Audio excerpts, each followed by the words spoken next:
Hello दोस्तों, स्वागत है आपका हमारे यूट्यूब चैनल मरीन वर्ल्ड में। दोस्तों, आज की इस वीडियो में मैं आप लोगों को बताऊंगा होम लोन क्या है और होम लोन कैसे लें, और इसके बारे में विस्तार पूर्वक जानकारी दूंगा आप लोगों को इस वीडियो में।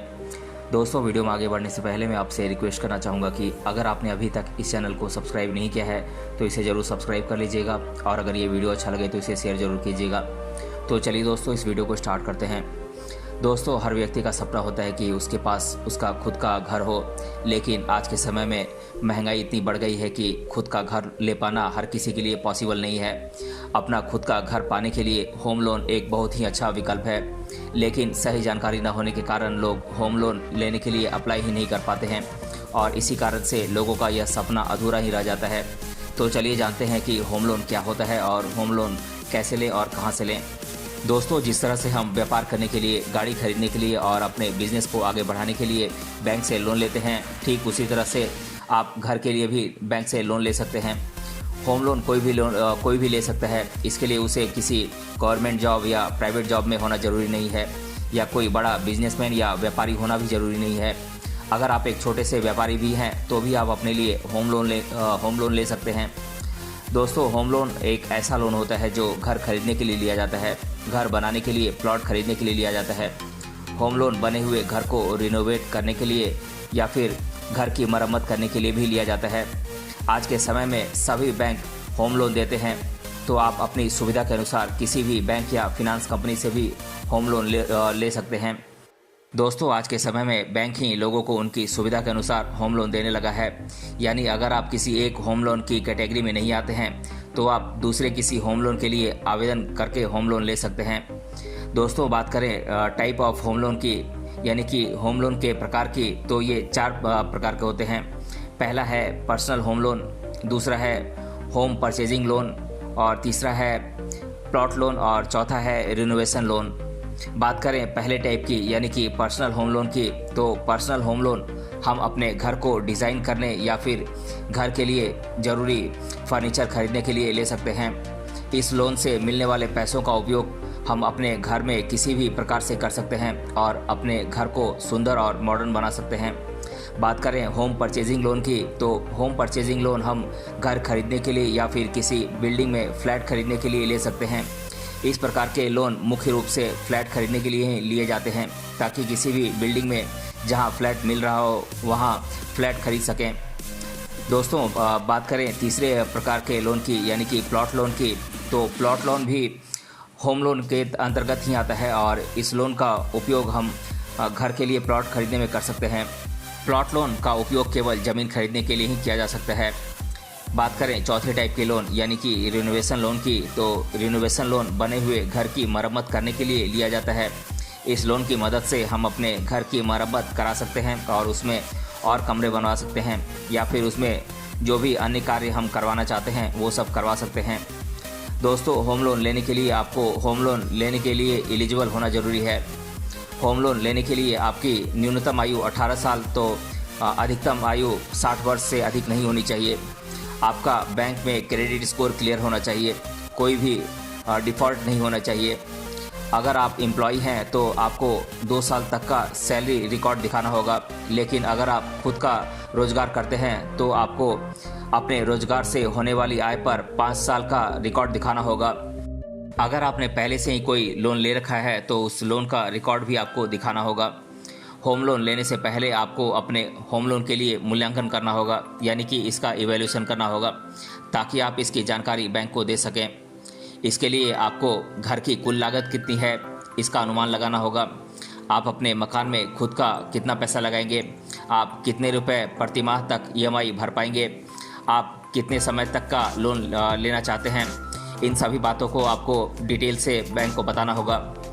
दोस्तों, सही होम लोन स्कीम का चुनाव करना बहुत ही ज़रूरी है, क्योंकि आज के समय में आपको कई सारे बैंक और हाउसिंग फिनांस कंपनीज मिल जाएंगी जो आपको होम लोन प्रदान करेंगी, लेकिन कौन सा होम लोन आपके लिए सही है, इस बात का चुनाव आपको खुद से करना होगा। होम लोन का चुनाव करने के लिए आपको कुछ खास बातों का ध्यान रखना होगा, जैसे कि होम लोन में कितनी प्रोसेसिंग फ़ीस लग रही है, ब्याज की दर फिक्स्ड है या फिर फ्लोटिंग है, होम लोन की समय अवधि कितनी है, लोन पर लगने वाली पेनल्टी और लेट फीस कितनी है, होम लोन लेने की नियम और शर्तें क्या क्या हैं, इन सभी बातों को अच्छे से जांच परख लें, उसके बाद ही होम लोन लें। दोस्तों, बात करें होम लोन लेने के लिए कुछ ज़रूरी डॉक्यूमेंट्स की, तो इसके लिए आपको अपना पहचान पत्र यानी कि आईडी प्रूफ देना होगा। इसके अलावा address proof, PAN card, Aadhaar card, marksheet, income proof, bank statements इत्यादि बैंक द्वारा आपसे मांगे जा सकते हैं। दोस्तों, होम लोन के लिए अप्लाई करने से पहले आपको होम लोन स्कीम्स की जानकारी लेनी होगी, ताकि आप अपनी ज़रूरत के अनुसार होम लोन स्कीम चुन सकें। होम लोन स्कीम चुनने के बाद आपको सबसे पहले उसमें लगने वाली ज़रूरी डॉक्यूमेंट्स के बारे में जानकारी लेनी है और सभी डॉक्यूमेंट्स इकट्ठे करने हैं। अब आपको बैंक में जाकर होम लोन स्कीम के लिए फॉर्म भरना है और अपने सभी डॉक्यूमेंट्स सबमिट करने हैं। इसके बाद आपको होम लोन के लिए कुछ प्रोसेसिंग फ़ीस देनी होगी और बस हो गया आपका काम। अब बैंक आगे अपना काम करेगी। दोस्तों, बैंक अब आपके द्वारा जमा किए गए डॉक्यूमेंट्स का आकलन करेगी, जिसके बाद आपके डॉक्यूमेंट्स की जांच करेगी। हो सकता है बैंक आपसे ओरिजिनल डॉक्यूमेंट्स की मांग करे या फिर आपसे अन्य डॉक्यूमेंट्स मांगे आपकी होम लोन एप्लीकेशन की जांच करने के लिए। जैसे ही एक बार आपके डॉक्यूमेंट्स को स्वीकार कर लिया जाएगा, उसके बाद आपकी एप्लीकेशन आगे प्रोसेस होने के लिए चली जाएगी। दोस्तों, बैंक वकील के माध्यम से संपत्ति की स्वतंत्र कानूनी जांच करवाएगी और फिर वकील बैंक को एक title certificate of legal verification report भेजेगा और फिर बैंक वैल्यू के द्वारा संपत्ति बाजार मूल्य का आकलन करेगी, ताकि लोन की राशि को सुनिश्चित किया जा सके। अब आपके लोन की एप्लीकेशन बैंक के लोन सैंक्शन डिपार्टमेंट में जाएगी, जिसके बाद वहां के अधिकारी आपके लोन की प्रोफाइल देखकर उस लोन को आपके नाम सैंक्शन कर देंगे। होम लोन सैंक्शन होने के बाद डिस्ट्रीब्यूशन डिपार्टमेंट में जाएगा, जहां पर आपके लोन को आपको कितने किस्तों में भरना है यह तय किया जाएगा और उसके बाद आपके खाते में वह पैसे ट्रांसफ़र कर दिए जाएंगे। दोस्तों, भारत सरकार भी चाहती है कि आज के समय में हर व्यक्ति के पास अपना खुद का एक घर हो, इसीलिए सरकार हर वर्ग के लोगों के लिए अलग अलग प्रकार की होम लोन स्कीम्स लेकर आती रहती है, ताकि लोग सब्सिडी का फ़ायदा उठा सकें। तो अगर आप अपने होम लोन के लिए सब्सिडी चाहते हैं तो आप भी ले सकते हैं। बस आपको इतना करना है कि आपको एक अच्छा सा होम लोन स्कीम चुनना है जिसमें आप फिट बैठते हों, उसके लिए अप्लाई करना है। दोस्तों, होम लोन लेना सबसे फ़ायदेमंद विकल्प है, क्योंकि किसी भी घर को खरीदने या बनाने के लिए बहुत ही ज़्यादा पैसों की ज़रूरत पड़ती है और इतना पैसा जुटाने में बहुत समय लगता है। इसी के साथ ही ज़मीनों की बढ़ती कीमतों ने भी इसकी लागत बढ़ा दी है, तो होम लोन लेना एक बहुत ही अच्छा विकल्प होगा। दोस्तों, होम लोन एक लॉन्ग टर्म का लोन है जिस पर आपको बहुत ही कम ब्याज दर देना होता है, इसीलिए आप इसका फ़ायदा उठा सकते हैं। क्योंकि आप चाहें तो फिक्स्ड इंटरेस्ट रेट पर होम लोन ले सकते हैं, जिससे आपको लोन के अंत तक एक समान ब्याज देना होगा, या फिर आप फ्लोटिंग इंटरेस्ट पर लोन ले सकते हैं, जिसकी मदद से आप भविष्य में इंटरेस्ट रेट के कम या ज़्यादा होने पर उसके हिसाब से ब्याज दे सकते हैं। दोस्तों, कई बार हम एक बैंक से या फिर किसी फिनांस कंपनी से होम लोन ले लेते हैं, लेकिन उसे देने में परेशानी होती है। तो इसीलिए आजकल कई होम लोन कंपनियां अपने होम लोन स्कीम में काफ़ी ज़्यादा फ्लेक्सिबिलिटी देती हैं, ताकि आप उनकी EMI आराम से चुका सकें।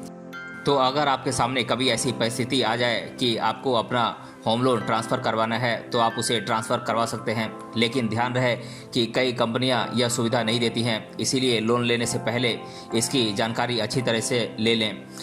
तो दोस्तों, आज के इस वीडियो में हमने जाना होम लोन क्या है, होम लोन कैसे लें, और इसके बारे में मैंने आप लोगों को विस्तारपूर्वक जानकारी दी है। अगर ये वीडियो आपको पसंद आया है तो अपने फ्रेंड्स तक इसे ज़रूर शेयर करें और हमें कमेंट बॉक्स में कमेंट करके बताएं कि ये वीडियो आपको कैसा लगा। मिलते हैं अगले वीडियो में किसी अन्य टॉपिक के साथ, तब तक के लिए धन्यवाद।